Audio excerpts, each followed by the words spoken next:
खाना डिस्ट्रीब्यूट करते हैं ना वार्डों में जाके, तो कुछ माएँ ऐसी होती हैं जो हमारे माथे चूम के कहती हैं कि बेटा अल्लाह पाक आपको जज़ा दे। तो यकीन करें कि मेरा ख्याल है कि हमारी थकावट तो उधर ही दूर हो जाती है।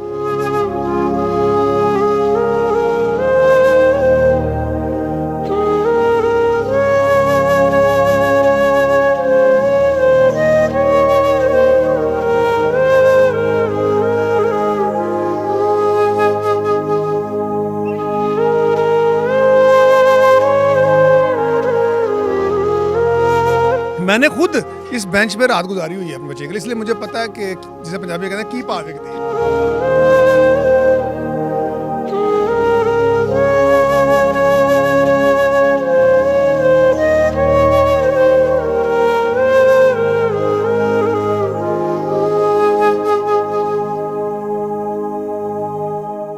मज़ीद वीडियोस देखने से पहले हमारा चैनल सब्सक्राइब करें और बेल आइकन भी ज़रूर दबाएं। बिस्मिल्लाहिर्रहमानिर्रहीम। नबी करीम सल्लल्लाहु अलैहि वसल्लम की बारगाह में दरूद व सलाम का नजराना अक़ीदत पेश करते हैं। प्रोग्राम इंतसाब नाइट के साथ आपका मेज़बान मियाँ फ़ारूक आरिफ हाज़िर खिदमत है। नाज़रीन, 2019 में जब कोविड आया तो उस वक़्त चंद मरीज़ पाकिस्तान में जब डायग्नोज़ किए गए तो मैंने एक प्रोग्राम किया जिसमें मैंने कुछ माहिरीन को मदऊ किया।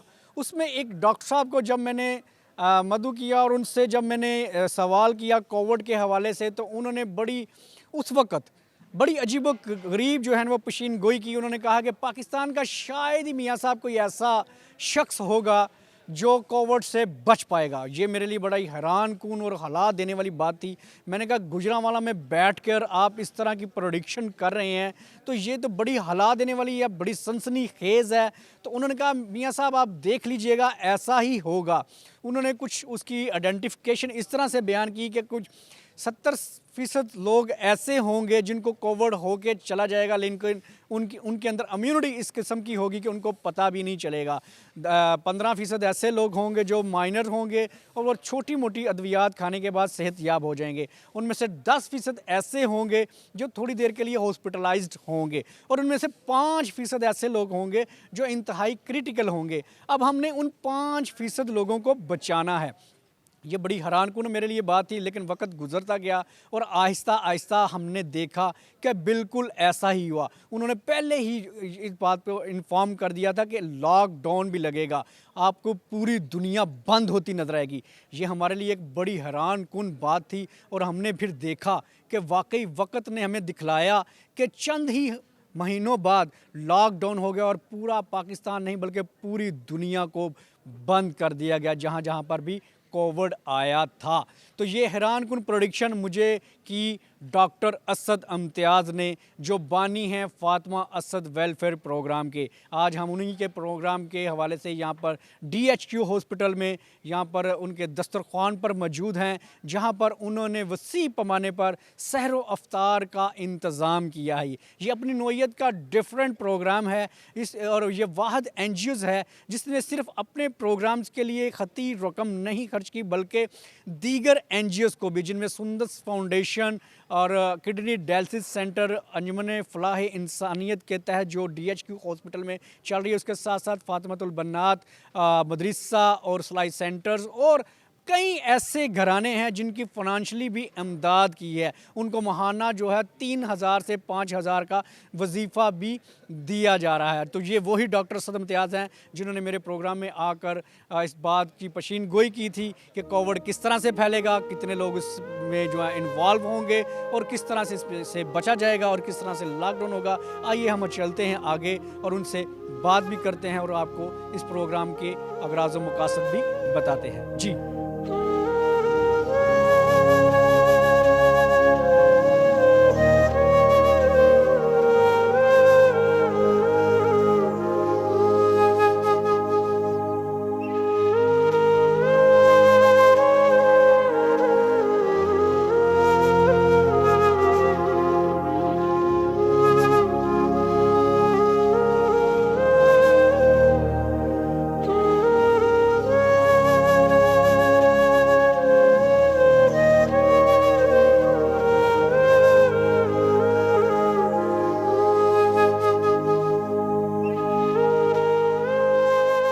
हाँ जी, हम बिल्कुल हमारे साथ इस वक्त फातिमा दस्तरखान के जो इंचार्ज हैं शकील साहब, वो हमारे साथ मौजूद हैं। आइए इनसे भी जानते हैं। सर अस्सलाम वालेकुम। वालेकुम अस्सलाम जी। पहले तो थैंक यू, आपका बहुत बहुत शुक्रिया, जज़ाकल्लाह जी सर। अच्छा शकील साहब, ये बताइएगा कि आप इस प्रोग्राम के साथ किस तरह से मुंसलिक हुए, क्या आपने इनमें खासियत देखी फातिमा असद वेलफेयर प्रोग्राम में? एक तो ये कि मुझे ना पहले से शौक़ था, जब कॉलेज लाइफ में था ना पहले से मुझे शौक़ था, मैं काम पहले से वेलफेयर के कर रहा था।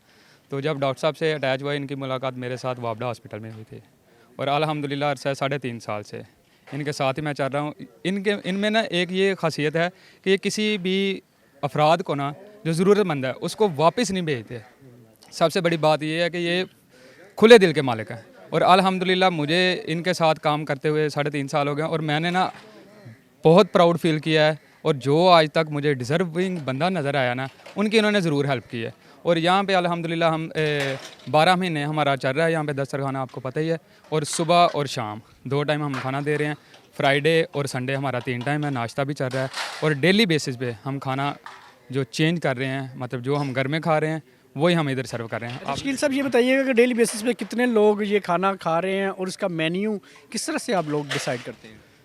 ये तो मेन्यू हमारा 7 दिन का डिसाइड होता है, लेकिन हर डे हमारा चेंज होता है। मतलब समझ लें कि सेकंड टाइम अगर चावल आ रहे हैं तो दिन टाइम हमारा जो 12 बजे का खाना है वो हमारा मतलब सालन और साथ में लस्सी वगैरह जो भी हम यहाँ पे प्रोवाइड करते हैं वो अच्छे तरीके से हम मैनेज करें। 500 बेड पे हम अल्हम्दुलिल्लाह बेड टू बेड खाना दे रहे हैं पूरे हॉस्पिटल। पहले पनाहगाह में खाना देते हैं 60-70 बंदों को, फिर बेड टू बेड खाना पूरे हॉस्पिटल में 12 माह जा रहा है अल्हम्दुलिल्लाह। अच्छा, तो कितने वॉलंटियर्स आपके साथ ये खाना जो डिस्ट्रीब्यूट करते हैं? हमारे साथ अल्हम्दुलिल्लाह इधर तो 10-12 वॉलंटियर हैं टोटल जो हम डिस्ट्रीब्यूट करते हैं। ओवरऑल आम दिनों में जो आम दिन होते हैं उसमें हम 4 लोग ही काम करते हैं इधर बस। और अल्हम्दुलिल्लाह वो बड़े अच्छे से मैनेज कर रहे हैं अल्हम्दुलिल्लाह। कितना टाइम आपको लगता है पूरे हॉस्पिटल में खाना डिस्ट्रीब्यूट करने? ये तकरीबन हमें 2-2.5 घंटे लग जाते हैं टोटल। अच्छा, फ्री ऑफ कॉस्ट ये सारी सर्विसेज? फ्री ऑफ कॉस्ट अल्हम्दुलिल्लाह अल्हम्दुलिल्लाह। बड़ी अच्छी बात है कि आप बड़ी देर से बड़े अरसे से ये जो है फ्री ऑफ कॉस्ट जो है सर्विसेज दे रहे हैं। और कैसे आपको लोगों का रिस्पांस कैसा होता है? अल्हम्दुलिल्लाह यकीन माने कि जब हम खाना डिस्ट्रीब्यूट करते हैं ना वार्डों में जाके, तो कुछ माएँ ऐसी होती हैं जो हमारे माथे चूम के कहती हैं कि बेटा अल्लाह पाक आपको जज़ा दे। तो यकीन करने के मेरा ख्याल है कि हमारी थकावट तो उधर ही दूर हो जाती है। मैं तकरीबन दो साल से जो प्रॉपर हूँ। वैसे जो तीसरा साल स्टार्ट था उसमें कुछ दिन के लिए आया था, लेकिन ऐसा दिल लगा कि फिर हर साल। और हम कोशिश करते हैं कि रमज़ान के अलावा जो है 12 माह और संडे को हम बैठक करते हैं सारे, जितने भी दोस्त हैं जितने भी वॉलंटियर हैं, डॉक्टर साहब खुद आते हैं संडे को। और रमज़ान में तो माशाल्लाह से मैं ऑफ़िस से आ जाता हूँ 4:30 बजे और इफ्तारी करा के घर चला जाता हूँ। और उसके बाद मैं 1:30 बजे आ जाता हूँ। फिर आके हम लोग सारी करके लोगों की खिदमत करके अल्हम्दुलिल्लाह जाके फजर घर पढ़ते हैं। और ये सारी खिदमत में डॉक्टर साहब का बहुत रोल है, जिन्होंने हमारी ज़िंदगी को चेंज किया। हमारी जो एक्स्ट्रा और एग्जॉस्ट एक्टिविटी थी ना, वो हमारी जो है ना इन मामलात में हम मशगूल हो गए हैं और दिल लग गया इन चीज़ों में। अच्छा भाई, प्रोफेशनली आप क्या करते हैं? मैं बार प्रोफेशनल जो है ना प्राइवेट जॉब कर रहा हूँ, जो कि अल्हम्दुलिल्लाह मैं पूर्व जोनल मैनेजर हूँ प्राइवेट कंपनी में। तो उसके बाद बाकी जो दिल लगा हुआ इधर, मेरी जो जितनी भी एक्स्ट्रा एक्टिविटी थी ना वो सारी मर्ज हो गया यहाँ आगे इसी टीम के साथ, डॉक्टर साहब के साथ मिलके। और अल्लाह का शुक्र है कि हमारी ज़्यादातर मुलाकातें जो थी ना वो दीनी होती हैं।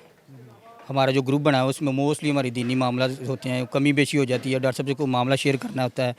और कोशिश करते हैं कि जो हमारे इर्द गिर्द के लोग हैं जो कि हकदार हैं, हम कोशिश करते हैं कि डॉक्टर साहब उनको अकोमोडेट करें।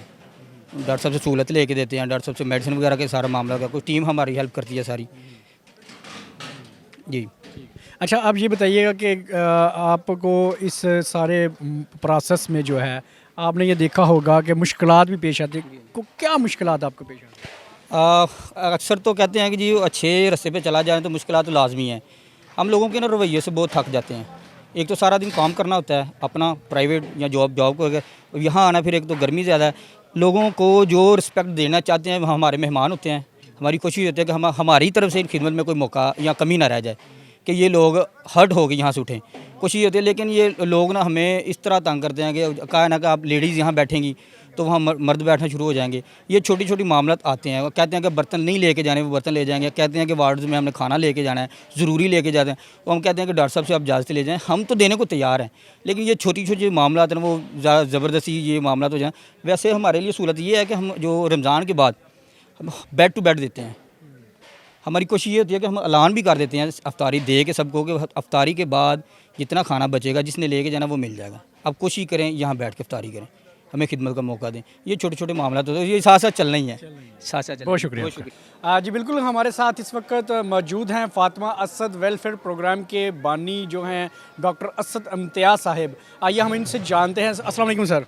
वालेकुम सलाम, कैसे हैं आप? यार अल्हम्दुलिल्लाह। अच्छा डॉक्टर साहब, आप ये बताइएगा, ये आपने प्रोग्राम शुरू किया और किस तरह से आपको ये ख्याल आया, और स्पेशली आपने ये DHQ हॉस्पिटल को क्यों फोकस किया हुआ है? बिस्मिल्लाहिर्रहमानिर्रहीम। तो मियाँ साहब, Fatima Asad was my daughter और उसकी ब्लड कैंसर से डेथ हो गई थी। तो उसको शौक़ था फ़लाही काम करने का अपनी ज़िंदगी में। बहरहाल शी वाज 14 और उसको ज़िंदगी उसकी उतनी थी, तो उसने बवक्त फौतगी के वक्त भी ये कहा कि मेरे पैसे चैरिटी कर देना, और उससे पहले भी उसने इस ख्वाहिश का इज़हार किया ख़ास तौर पे कि अगर मेरे और उसके दरमियान डिसाइड हुआ कि अल्लाह उसको सेहत दे तो हम एक दस्तरखान बनाएंगे। मुझे ख़ुद भी शौक़ था खाना खिलाने का, उसको भी था। तो बहर वो दुआ तो कबूल नहीं हुई कि जिसमें उसकी ज़िंदगी उतनी थी, तो ये कबूल हो गई। तो दस्तरखान हमने पहले शुरू किया था इधर नमानिया रोड पे, आप जानते हैं वहाँ पे भी बहुत मजदूर तबका है। फिर वो कोविड आ गया और कोविड से वो फिर सोशल डिस्टेंसिंग की वजह से बंद करना पड़ा। तो उसके बाद मैंने बाकायदा ख्वाब में ही देखा कि मैं फ़ूड हॉस्पिटल में दे रहा हूँ, क्योंकि वहाँ पे मैं 3 माह अपनी बेटी के साथ रहा। वहाँ पे मैंने फ़ील किया कि बेटी का खाना आया होता था तो वो हम खा लेते थे, क्योंकि हम सारे ग्लव्स वगैरह हर चीज़ पहनी होती थी, गाउन वगैरह उतार के 1-1.5 किलोमीटर CMH पिंडी में वो होती थी कैंटीन्स, वहाँ पे जाना तो गर्मियों के दिन थे, बड़ा मुश्किल होता था। तो बस मेरे ज़हन में ये आया कि यार हम क्यों ना हॉस्पिटल में खाना प्रोवाइड करें। तो मैं यहाँ पे डॉक्टर सैयद अंजुम भट्ट साहब, मैं उस वक्त MS थे, अभी भी वही हैं, उनके पास आया। तो उन्होंने कहा बिस्मिल्लाह, अल्लाह ने देखें जब ऐसे फैसिलिटेट करना हो, पनाह गाह यहाँ मौजूद थी, पर्पस बेल्ट यहाँ पे, ठीक है जी। जो भी जिन्होंने पनाह गाह बनाई है, अल्लाह ताला उनको भी जज़ा दे, ठीक है। तो वो यहाँ पे हमें फिर उन्होंने जगह दे दी किचन के लिए, और हॉस्पिटल से सिलेक्ट किया कि आप एग्री करेंगे कि सिविल हॉस्पिटल में ज़्यादातर मुसाफिर और लो इकनॉमिक स्टेटस वाले लोग और दूर दराज से आते हैं, जिनके पास उनके यहाँ रिलेटिव भी नहीं होते बाज़ दफ़ा। तो हमने बच्चा वार्ड में अगर आप कभी जाएँ तो मदर यहाँ पे अगर आ जाए, 4 बच्चे होते हैं उसके छोटे छोटे, वो भी साथ आ जाते हैं। अगर एक बच्चा बीमार है तो पीछे कौन पकाएगा खाना, सारी चीज़ें।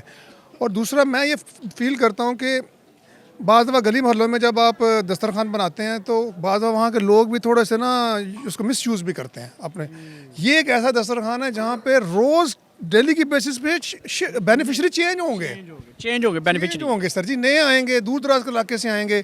अब आप देखें अफ्तारी में हम यहाँ खड़े हैं, आपके सामने 300-400 लोग यहाँ पे थे, चाहे आप खाते पीते हैं चाहे आप करोड़पति हैं। इफ्तारी के वक्त अगर आप यहाँ पे मौजूद हैं, यहाँ कोई दुकान तो नहीं है, ठीक है। तो आप अगर उस टाइम पे आपको असल चीज़ उस विंडो पीरियड में ये फैसिलिटी अवेलेबल होना है, समझ मेरी बात। बाहर जाके तो यार आप जो कर लें, मतलब मैं ये नहीं कहता कि यहाँ पे नॉन फूडिंग लोग ही आते हैं या सर्व करते हैं।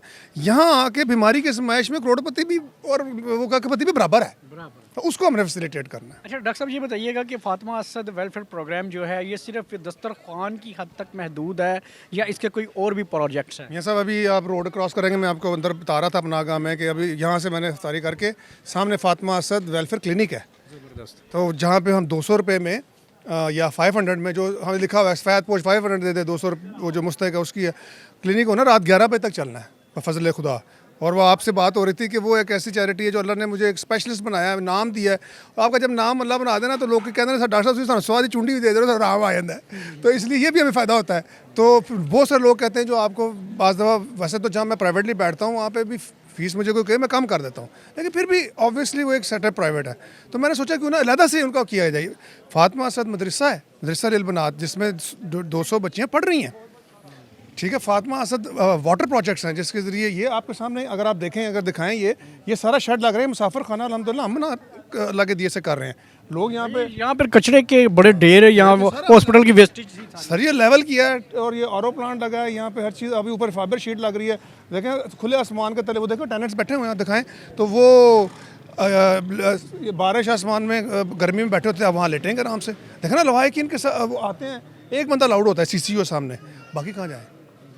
मैंने खुद इस बेंच पे रात गुजारी हुई है अपने बच्चे के लिए, इसलिए मुझे पता है कि जिसे पंजाबी में कहते हैं की पावे दी। उन तकलीफ़ का आपको एहसास है। और मुझे ये भी पता है कि आपने मेरे कहने पे DHQ के जो ट्रॉमा सेंटर में सबसे पहले RO प्लांट आपने यहाँ पे मेरे कहने पे वो लगवाया था और उसको रेनोवेट भी सारा करवाया था। आपने ये बात की, मैं अभी आपसे थोड़ी देर पहले आपको बताना चाह रहा था कि माशाल्लाह आपका पहला प्रोग्राम जो हमने किया हमारे साथ, मैं ये बात कर रहा हूँ कि मीडिया का कितना रोल है इसमें, इस तरगीब में, जो मैंने लफ्ज़ तरगीब की जिक्र कर रहा था, मोटिवेशन में दूसरों को तरगीब मिल रही है ना, हमने अपने तो नहीं वाह वाह करवानी, वो तो अमल ज़ाया हो जाएगा।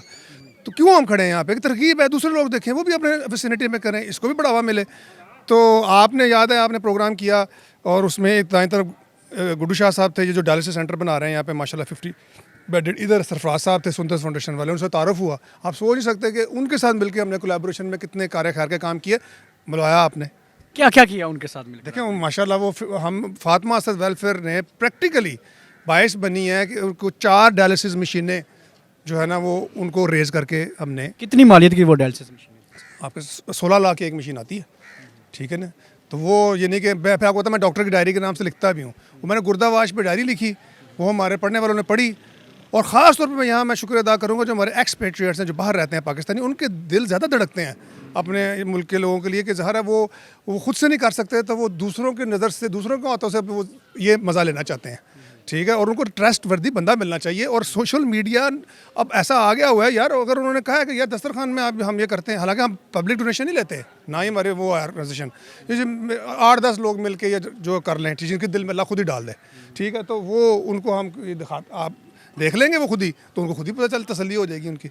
बहुत शुक्रिया। जैसा कि आपने बड़ी तफसीलन गुफ्तगू सुनी है Bani Fatima Asad welfare program doctor Asad Imtiaz साहब की।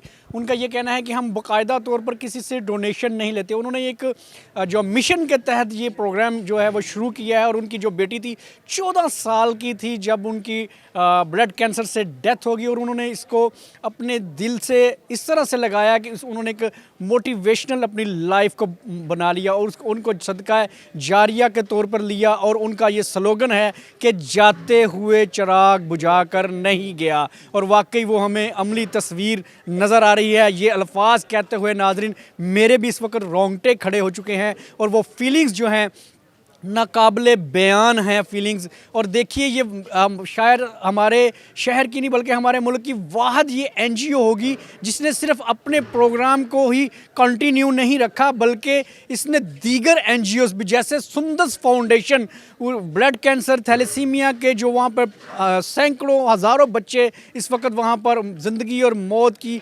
कशमकश में मुब्तला हैं, उनको डोनेट किया। और उसके साथ सबसे बड़ी अहम यहाँ पर जो गुजरांवाला में किडनी डायलिसिस सेंटर है जो DHQ हॉस्पिटल के अंदर है, जो यहाँ पर जो बड़े बिजनेसमैन उसको रन कर रहे हैं, वहाँ पर 4 मशीनें 16-16 लाख रुपए की इन्होंने यहाँ पर डोनेट की हैं। और उसके साथ साथ जो DHQ हॉस्पिटल के अंदर एक बिल्डिंग 1 कनाल में 1 से 1.5 कनाल में बन रही है, वहाँ पर भी 20 लाख रुपए की donation Fatima Asad welfare programme के तहत दी गई है। और ये सारा कार्य है इनकी पूरी टीम को जाता है, और ये काबिल तकलीद है हमारे लिए। ये ऐसे लोगों को हमें जो है उनकी हौसला अफजाई करनी चाहिए। और मैं ये समझता हूँ, और इसके साथ एक और बड़ा अहम जो इन्होंने एजुकेशनल प्रोजेक्ट शुरू किया, और मुझे इस बात पे भी फ़ख्र है कि ये एजुकेशनल प्रोजेक्ट को भी लॉन्च करने में मैंने इनको मोटिवेट किया। और फातिमा असद मदरसा जो है तालबात के लिए, और साथ में सलाई स्कूल, हाँ जी, वो भी इन्होंने बनाया है। और इस तरह के दीगर प्रोजेक्ट्स पे भी इनका काम जारी और सारी है। और ये एक फ़र्द वाहिद ने अपनी बेटी के नाम पर, अपनी बेटी का जो मौत है उसको अपने दिल के साथ लगाया, और पूरी इंसानियत के लिए जो फलाही कामों के लिए वो फैल चुके हैं। और इस वक्त गुजरांवाला में ये बड़े ही अच्छे तरीके से परफॉर्म कर रहे हैं, और हमें चाहिए कि हम इनके साथ शाना बशाना खड़े हों। आखिर में मैं आपसे रिक्वेस्ट करूँगा कि हमारे चैनल INN न्यूज़ को सब्सक्राइब कीजिएगा, अपनी कीमती आरा से ज़रूर नवाजिएगा। इजाज़त दीजिए, अल्लाह हाफिज़।